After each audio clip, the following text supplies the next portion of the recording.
Congratulations, Tita Fafi. I love you. Mwah. Congrats, Bel! Asan ni siya? Asan ni siya? Behind the scene. Ano naman?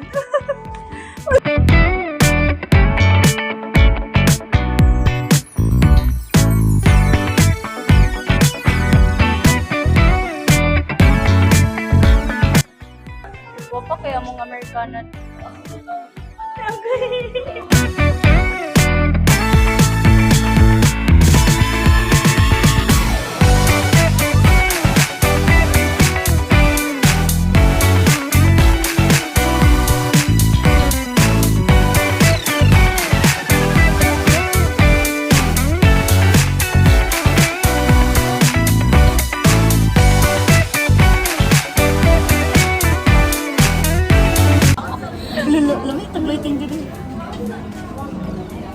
Hi. 24. This is the day that the Lord has made. Let us rejoice and be glad in it.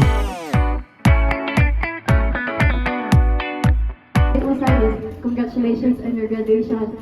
Your hard work, your dedication, and your perseverance have truly paid off. Not just milestone ni sa imuha, but also sa imong mama nga. Siya ang behind sa imong success bitaw nga. So, wala ang presence sa imong papa, but si Mama Alam nagpakamaha o nagpakapapa sa inyo ha. Despite po, wala na si Mama Joy, but si Mama Joy, I know, proud ka siya sa inyo ha. And you are very blessed eh. Na kay Mama Al, na kay Tito, na kay mga igagaw nga, nag-surround sa inyo mama. Kuan, makalampos yun ka nga, makabuti mo imong gusto nga, mahimo kang nurse nga, same sa imong mama. And Hi everyone! Hi mother, may hapon nila.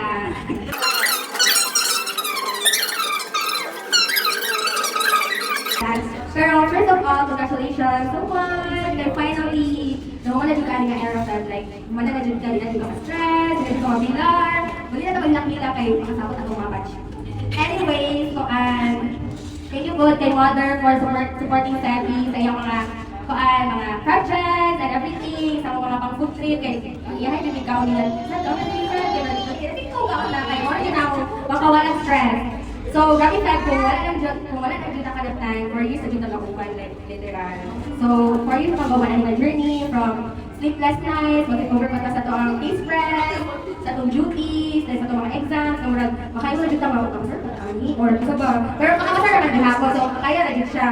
Dahil ka lang, masahay po siya ka naman, pinatawag ka, mahalap na ikriyo, kami na nagkahalabili, forever nagyapon siya, forever kami nagkamunduhan, magkakakuban ng friends. Dahil ka naman marami nakikita mo ng ako, siya malulukod, o kaya anay-anak, hindi na siya mawala. So, kailan dyan namin abog sa ako is, na ako na nagkita ko, everything happens for a reason.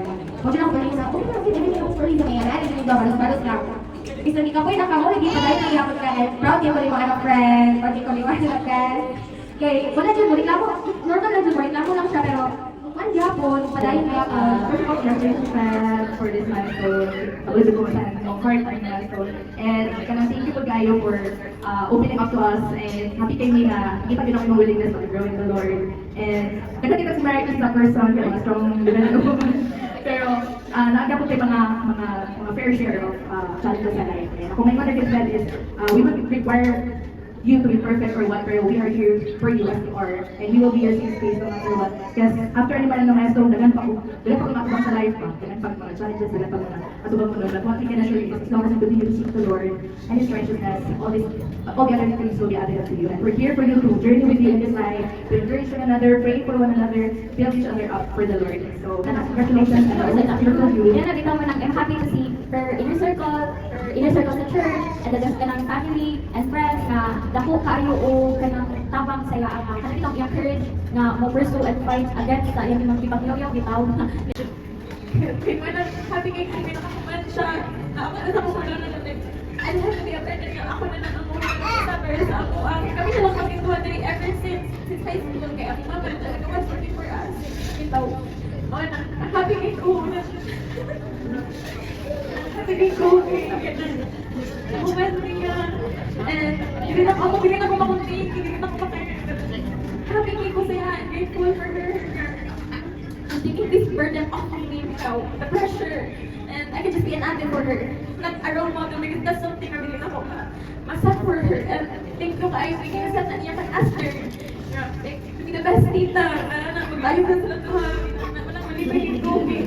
This milestone is something that the family can a gift for us yun siya na kanang we never really na moment ka na but here we are. Here she is na kanang more na po yung visualize ka na makapasar na po din and that's what we're hoping for her because we want the best for her. And thank you for coming, my family. Thank you, Tay.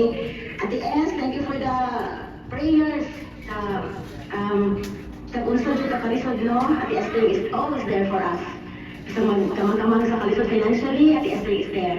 I'd like to thank my cousins over there. Not able to come to witness this very special milestone of Eunice, but because, you know, our best friend, Uncle Sam and Tito and friends of Eunice, who also for her D group, thank you for welcoming her in your group. And she grows actually nasa Ginoo. And then also supporting mga cousins over there. I wanted to meet each one of you, but sige lang, that has purpose on everything na nahitabo karon. Enjoy your meals, guys, and thank you so much. God bless us all. Yay! Congratulations, Tita Feby!